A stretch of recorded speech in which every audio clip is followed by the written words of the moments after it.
12/6/2024 రోజు మధ్యాహ్నం 1 గంటకు నాగూర్ సిఐ గారికి ఒక కంప్లైంట్ వచ్చింది. బిక్కు నాయక్ అని చెప్పేసి నాగల్కొండ విలేజ్ నాగూర్ మండలం. అతని కొడుకు జాదవ్ గజేందర్ అని చెప్పేసి 41 ఇయర్స్ ఉంటాయి అతనికి. మేడిగూడ కేలో అతను తెలుగు పార్టీ టీచర్గా పనిచేస్తాడు. ఈ లుకారి అవుట్స్కర్ట్స్ లో అర్జుని విలేజ్ దగ్గర పక్కకున్న పొలాల్లో రక్త గాయాలతో చనిపోయి ఉన్నాడు అని చెప్పేసి దరఖాస్తు చేయడం జరిగింది. తర్వాత ఆదిలాబాద్ ఎస్పీ గౌసాలం గారి ఆధ్వర్యంలో సార్కి ఇన్ఫార్మ్ చేయగానే టాస్క్ స్క్వాడ్ క్రూస్ టీం కూడా ఇమీడియట్గా వచ్చింది.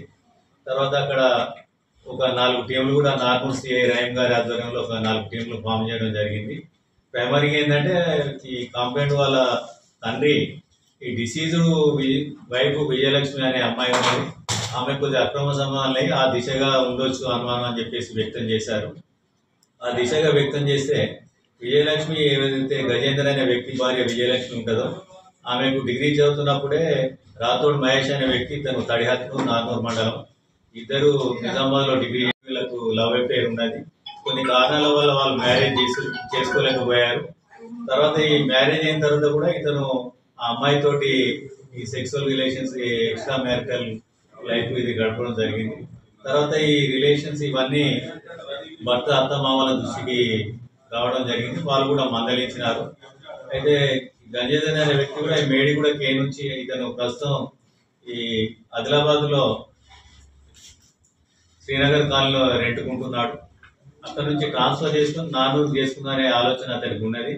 ఒకవేళ నానూరుకి వస్తే ఈ సంబంధం కంటిన్యూ కాలేము అని చెప్పేసి అనుమానం విజయలక్ష్మికి వచ్చి 80% ఈ 2-3 రోజులు చంపాలని చెప్పేసి రాథోడ్ మహేష్ వీళ్ళు డిస్కస్ చేసుకున్నారు.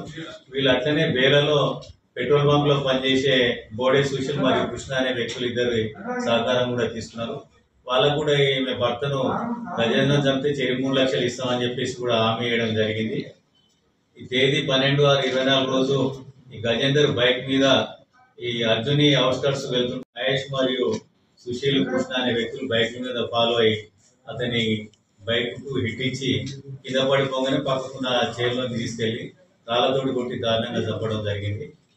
ఈ 2 రోజులలో ఎట్లాంటి క్లూస్ లేకపోయినా కూడా నాగూర్ సిఐ గారు అతని టీం తోటి శ్రమించి వీళ్ళిద్దరిని అదుపులోకి తీసుకోవడం జరిగింది. వాళ్ళను కోర్టులో ప్రొడ్యూస్ చేశారు.